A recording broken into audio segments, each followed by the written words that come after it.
Tuddayo Alhaji Kasibwe Bashir Mbazira nsaba tukkiriziganye ku nsonga y'ebijambi ya buddo tugiwunzike n'ensonga Mwai Museveni yavuddeyo olw'okwoleka kwegamba okufaayo ennyo eri bana Uganda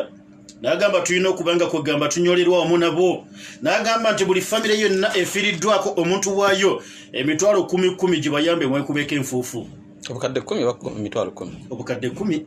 Jogede mitwalo badde nzikira za nabbanja naye obukadde 10 zibayambeko okulaba nga lwakiri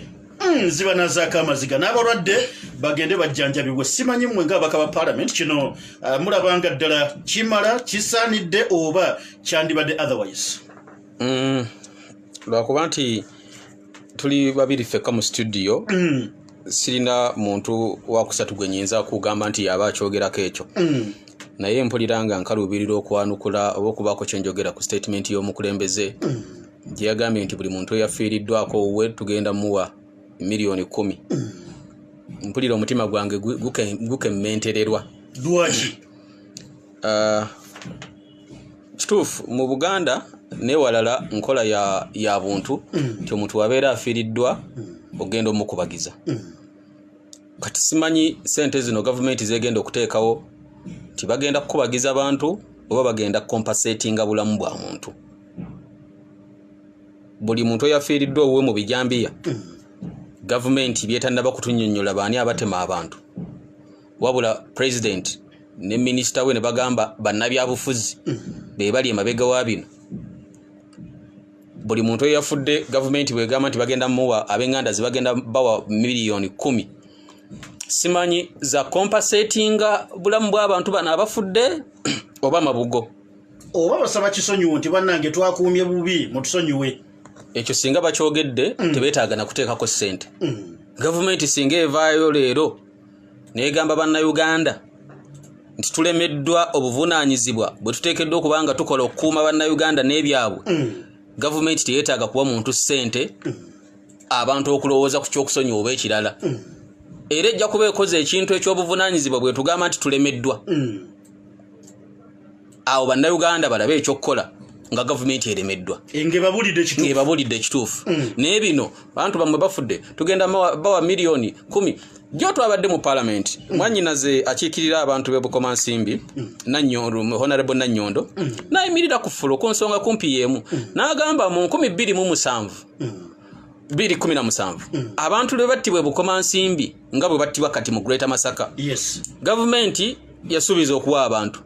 okusinziira ku mbaka Nannyondo Veronica w'Ebukoma Nsimbi nti ne Mwami Museveni n'agenda Ebukoma Nsimbi n'asuubiza famire emu actually famire eyo ya musirikale wa poliisi eyattibwa wali omusirikale wa poliisi eyattibwa ebijambya Ebukoma Nsimbi 2017 n'agisuubiza ogiwa miliyoni 5 famire eyo musirikale wa poliisi eyattibwa bagenda muwa famire bagenda nyiwa miliyoni 5 2017 2018 2019 2020 almost 5 years down the road tebafunanga yadde lwataano nga president yennyini yagenda okuva 2017 yes tebafunanga obukadde butono tebutuukanga n'ekirala bwana Kalule n'atuwuliriza n'atulaba kino tuleme kukifuula nkola nti obuntu bw'anaafanga tujja kujjanga tubawe ssente omuntu wajja kufa olw'okulemererwa kwa gavumenti kino kyonna saagala kusoundinga kirala kyonna naye gavumenti erina okunnyonnyola bannayuganda lwaki bino biri bwe biti nagambye teri bulamu bwa muntu yenna buteekeddwa kugenda mu ngeri etategeerekeka olaba n'olubuto okulujjamu kimenya amateeka naye ng'olubuto oba lwa wiiki 3 oba lwa wiiki meka nga tonategeera mwana anaaba mulenzi oba kiki kimenya tteeka okugjamu olubuto but we are talking about omuntu gwe tutandaba kulabako exactly kimenya tteeka naye oyogere ku bulamu bw'abantu abattiddwa nga bulinaku batta omuntu batte muweeyo ssente this is not a transaction abattibwa nga bawa n'omusolo ogugula emmundu ogusasula abasirikale okubakuuma eno tetwogera ku transaction nti buguzi nti obulamu bw'omuntu obuweemu ssente no abakuvunaanyizibwa ku nsonga eno nga bannayuganda kye tubeetaazamu kiri kimu come clear with the facts mutugambe tukoze okunoonyereza abantu ababadde batta abantu be bano now kirungi Mwami Museveni yagambye bibino ebigambo bye byayogedde nkotinga monitor wa leero Franklin Draru Draku yawandise story. Okay. N'agamba Mwami Museveni anenyeza ettemu lye Masaka litadde ku bannabyabufuzi. Mu bigambo bye yayogedde bingi n'agamba nti I think these are political actors obstructing us. It is unfortunate they have caused the death of these old people because the youth are finished politically, because once we bring evidence against them in courts and say so and so is the one who sent these young people on marijuana to kill an old woman, where will you go? Agambye president okusizira ku monitor nti ndowooza bannabyabufuzi abaagala okututaataaganya be bakola bino. Kyanna ku kibi nnyo okuba nti no kiviriddeko okufa kw'abantu abakadde, naye bano abavubuka bawedde mu byobufuzi kubanga bwe tunaleeta obujulizi obubaluma mu kooti ne bagamba ono noono yasindika abavubuka bano marijuana kyeki ne banywa enjaga ne batta abantu ojja kuba owedde onaalagawa. You have nowhere to go, you are finished. I always say they are pigs. Tolina gy'olaga owedde, bulijjo mbagamba zino mbizzi. Mwami Museveni bye yagamba. Now I want to bring it to the government. Bwe baba bagamba nti nno bannabyabufuzi bebenyigidde mu kino, well and good, era tubakubira mu ngalo babatulage. This should be a wake up call. Njagala batulage bannabyabufuzi be bagamba abali mu kino, kubanga kabeerenze nga munnabyabufuzi oba gwe nalonda n'okulonda nga yakola ebyo neetaaga nnyo nange omutegeeza. Exactly. Njagala babatuleetere bakeere ku makya bagambe tunoonyereza Kazibe Bashir Mbazira omubaka wa Kawempe South ye yakulembera abavubuka ne bagenda ne batema ebijambi akaluleto ompolerezanga. Tondeteranga emmere nga ndi mukomera wonna. Kikugwanira. Tondeteranga obuyambi bwonna. Tondeteranga obuyambi. Ne bayita obujuzi bagamba Kazibwe ye yakoze kino yadumidde abantu bano. Mbasi kyali muntu ali mu nsaasaana kifo kyonna kyonna kya mirembe ku nsi. Now n'omuntu ayogera kino ng'owaayiriza okwagala okukyejjako. Oba olina ekifo ekirala mu weetadde ng'oyagala gwe okweyambula obuvunaanyizibwa. Exactly. Twogera ku bulamu bw'abantu abafudde Kalule. Kalule nze manyi kyekitegeeza nakula maama wange ne taata wange Mungu yabajjulula era nkulidde mu mbeera ya Mungu. Exactly. Naye lwakiri okuvugenda kw'abazadde bange Allah yagera sirina muntu gwe nyinza kugamba nti Kalule ono yavunaanyizibwa. Exactly. Of course kadara ebeerawo ne sirina lugalo lwe nyinza kusonga nti kitange tata wange yafa accident e Masaka, mama wange yafa bulwadde mu 93. Sirina gwe nyiza kusongako, naye era sirina gwe manja nti nyola lwaki watta mama lwaki watta tata. Naye tuli wano mu ggwanga ng'omuntu bamutidde jjajjaawe, omuntu bamutidde maama we, bamutidde omwami mu nfe yakifa mukoko atalina musango gwakoze, ng'ekibuuzo kinene ansa teri n'emu yonna yonna evaayo gwe omuntu olowooza agenda kutunula atya mu biseera ebiddako. Tetusobola kukibikka ne tubikkula ng'abasoma amawulire page ne tugivaako ne tugenda ku page endala. No, tuba tetusize ensigo ntuufu. Twogedde byonna tulwanyisiza enguzi, obusosoze mu mawanga, ekibbattaka. Naye ekintu bwe kituuka ku bulamu bw'omuntu kiba kirala. Because omusajja omujamani omu yagamba bajja ne banoonya abajamani saali mu Jamani, ne banoonya abaju saali muju, ne banoonya abakatuliki saali mu katuliki, ne banoonya ab'ebigenge saali mu genge, ne banoonya abaali bagenzeeko mu ntalo saaliko mu ntalo, ne banoonya abaali bamanya bagenda mu ntalo nze saali mu ntalo. N'ekiseera kyatuuka ne bajja ne banona nze. Ataali biri byonna ebyasoose. Exactly. Ne banona nze tewaali mulala wa kuwaayo nze nali nyina okugenda. Kati gwawuliriza nga tolina muntu ogwo omanyi Masaka yafudde. Saagala ogende nti ebyo biri Masaka. Sagolo genti ebyo biri wala. Until the man in the long lab coat knocks on your door gy'okutegeera nti kitwogerako ge mazima. Tuyina senseless killings abantu abazze battibwa ne babulako amafiire. Maybe omuntu ayinza okugamba lwaki mukubawo nnyawo. Waliwo abantu abazze battibwa nga ba high profile oba oli awo. Oba oli jeno mu magye oba wa poliisi oba minisita oba mulamuzi oba abantu abazibatibwa kale nga balina kulinnya nga bw'oyogera Kalule Sulaiman ensi ejja mutegeera. Kituufu. Naye obulamu bwa Kalule Sulaiman ensi gwemanyi bwenkanankana n'obwoli Basiiri omuntu wa bulijjo, kubanga omuntu wa bulijjo oyo weebukoma nsimbi omukadde w'emyaka 85 alina abantu abamufiiringa, alina abantu be ennyo. Kati wano wetugamba ng'eggwanga tetusobola kubeerawo nga tugenda kulamentinga twagala kino wammanga. Because we have to offer solutions. Okwogera tekugenda kumala nsonga. Exactly. Okujjako ng'oyogera ng'olina n'ekyoteeka ku mmeeza. Twagala kino wammanga. Banoonye abakulembeze b'ebyokwerinda mu kitundu kino eky'e Masaka, Greater Region. Baddeko ebbali. Naye si kudda bbali, ate kudda faani weegenda okubawujjiza. Nti tubajjeyo mugende. No, twagala badde ebbali babakwate babanoonyerezeeko. You are sleeping on the job. muli ku mulimu mwebase abantu bafa kabere minister wa security kabere minister wa internal affairs kabere ba DPC giso bani bonna twetaaga okubalaba nga balina we babatadde batandika okubabuuza kana n'akataano kibadde kitabi basobyeko bitya bapiso bonna batunyonyole buli kyo banonyereza that regime yonna babakwate si kubakwata ate kubatwala baweweeta babateeke no of course tetugano ntino babasalira omusango nga tebanna bawuliriza ndi muntu agoberera amateeka bwe mubakwata mutandika obbanoonyerezaako naye bino byokwata bamwine abadde RCC we Masaka n'ojja bamwine e Masaka ate n'omutwala Nakaseke waba wakayita ndakulu nga tannabatuuza bulungi kuteera mu office Nakaseke bijambya ne bibalukawo ne batta abapoliisi bamwine gwakateekayo are we reasoning are we moving forward ng'eggwanga you are just exchanging kalemaze okubeera wano nvudde wano ku muzindalo guno njogedde ebigambo ebinene mbutuufu tebisaana kuyisika mu kamwa njogedde nkonjedde nkumi obuchayi mbantu mpemudde njogedde buli kikyamu kyonna n'ogamba oke kati kazibu og'omuzindalo guveeko jangu oyogerere ku guno oba olowooza bulungi nti tukujja mu programu eyo inside story kati koleri yakawungeezi kola inside story extra ngende mpemulireeyo ng'osigadde gw'omu exactly nze omu ku station y'emu so twagala abantu bano bakwate batandika banoonyerezaako gavumenti webanga ddala y'amazima that's 1 twagala gavumenti tulage bannabyabufuzi beegamba abali emabega yes batulage bannabyabufuzi and these are not titugenda kukireka bulesaawo kuba bye tusaba si bya muggulu batulage bannabyabufuzi abali emabega wa bino otherwise abantu bajja kusigala n'ebibuuzo bingi bagamba ba government ina commitment ekuuma abantu ekyo nga tukitaddeawo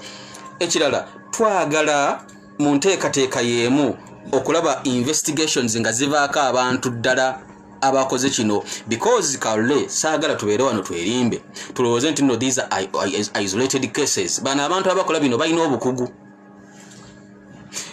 batambula budde bwe busaawa 2 paka 4 bakola ebintu mu style y'emu tebalina kye bagenda nakyo okujjako ebitonotono therefore tutegeere abaffe motive y'abano eri kyekigendererwa ky'abano kiri ki jo minister yatugambye nti ekigendererwa ky'abano minister state minister bwe twadde mu parliament mwami Mohozi David yatugambye nti bano ekigendererwa kyabwe kutiisa abantu na kuleetawo bunkenke kyekigendererwa kyabwe yagembedera yamaze yes kyekigendererwa kyabwe to create fear and terror mu bantu abantu nga bakola kino gwengolooza kuleetawo kutya so what kati kalego osobola okuteka kati osobola okukeera ku macha n'otuulaawo noga kati kangende nzita abantu batye nga tolina face nga tolina kigendererwa kirana afuna okutya ofune muki we must interrogate this security ino ku interrogating kino and we are giving them solutions and they should listen security we muganti abantu baagala abantu babere mu kutya so what badduke Masaka baveeyo bajje Kampala kuba bagabana e Masaka muzibu takyabereka mbadduke beegaane eggwanga lyabwe bakola eki bokyogera olina okulaba consequences so what yabaffe bano be mwali mukutteko babagamba bakoleraani kuba balina abantu be baali bakutte babanga bebbo babagamba bakoleraani obutujju tuli mu mbeera ya butujju gwanga lisaana ne government nebulira abantu are we under a terror threat September 11th guno mwaka nga 11 September sigadde nako 10 America bagenda kweza emyaka 20 nga balumbiddwa oba Al-Qaeda yakikola wa America yeyebalula kyonna kikiri bakubwa obo butujju buli ku level eyo wano mabega ko nali nkyakola wano ndowooza waliwo baseeka baffe bakwata bagamba bamuguddeko musango gwa verbal terrorism yayogera ebigambo ebyobutujju ebiribunga obutujju tewabiwulira tugamba verbal terrorism lwasooka nogiwulira eyo verbal terrorism simbadde mmanyi terrorism biri byakutega bomu aga nti nakyo kyegiri kati abaffe bano abantu abattibwa bano e Masaka is this another way of terrorism oba si terrorism government must come clean on this ensi etegeere nze Karole nyina okutya tujja kubeera wano twogera ebyebijambi e Masaka tubitwale ng'ebya bulijjo batandika okukola ebintu wano baali bakubyeko bomu mu Kampala tubijjukira yes bali bakuyeko bomb bajjakera kumacha bakube bomb mu taxi park bakube bomb mu katali bakube bomb we must interrogate all these things tutegere motive y'abana abantu era government manyuko emulimu wuliriza munoonyereze bino byonna security must be heightened up sibe bya bulijjo oba oli awo tewali kicho muwogo gwe kyalidde ebigambo mubyogera mu buyitako buyisi naye gwanga teriri safe nalikubukedde nga mpereza ne scenarios ezenjawulo nga ndabula security bagaba naye mwogere okunyweza kati tebereza na examples ezenjawulo bagaba naye mudda ne mu relaxinga shopping mall temuzinyweza mugamba tukuma genda mu shopping mall olabe ekiriyo oyitawo nga boyagala sogera ku covid kati njagala tugula amaaso ng'eggwanga tulabe ekinene ekisuka ku kyebijambiya tuvula tuba tubyogerako tubyogeza nnaku tumanyi obuzibu bw'eggwanga bwe lusobola okubanga bwolekedde nali ku radio ne mbagaba naye security mba tugamba simanya mukuuma obuno obuuma obukuuma simanya bukebera temutaddeemu maanyi genda mu shopping mall ojja kuyingiranga bw'oyagala terina akwaza nsawo terina akola ki emmotoka eyitawo nga bw'oyagala omusirikale akuna okay you go security eriwa nimbaga kati abantu batega shopping malls batega bomb shopping malls batega bomb ku buses zitwale ebisera bibiri abana nga bakyasoma nimbaga mulowooze ko abana baffe nga bagenda ku masomero omutima omubi n'ateeka mu kabomu omutima omubi n'ateeka kabomu mu katale tugezaawo kulowooza ku scenarios ngeze ezibaawo n'okwetegeka ng'eggwanga mumujja kudda mu byabijambi abantu babatemye ebijambi watyanga eno ntandikwa ndala basajja nga balina sophisticated way of doing their things jo batugambye police yakutte omuntu epadero yabadde ina bomu nga bagala kucyankalanya kuziika kwa Lieutenant General yes yabadde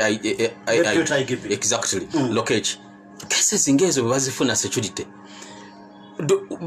beyisa batya nakirala njogera nnyo ku kinondoza lwa kubanyina background ya media no communicating n'abantu government erina okuzza confidence mu bantu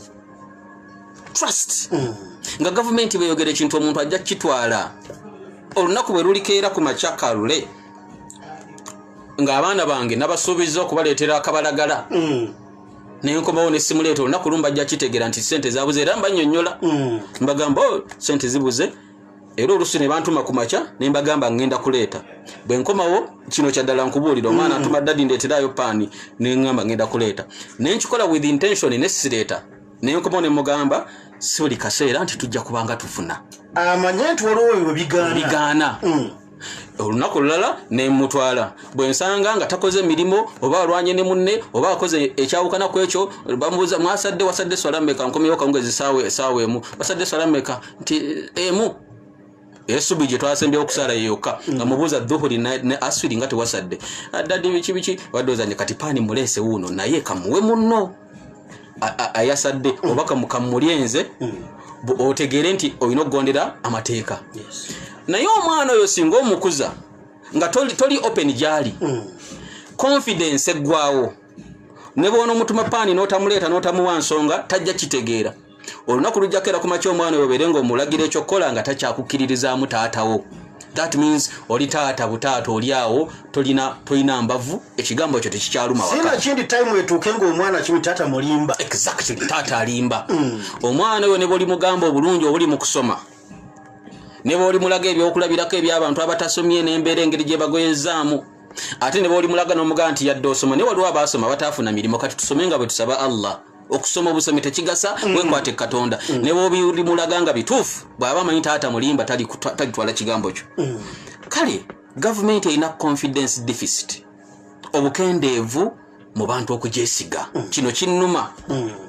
tulina okwagala eggwanga lyaffe abantu kalule baagala amawanga gaabwe nali ettake omulundi ogwasemba nali wano ogwasooka 2015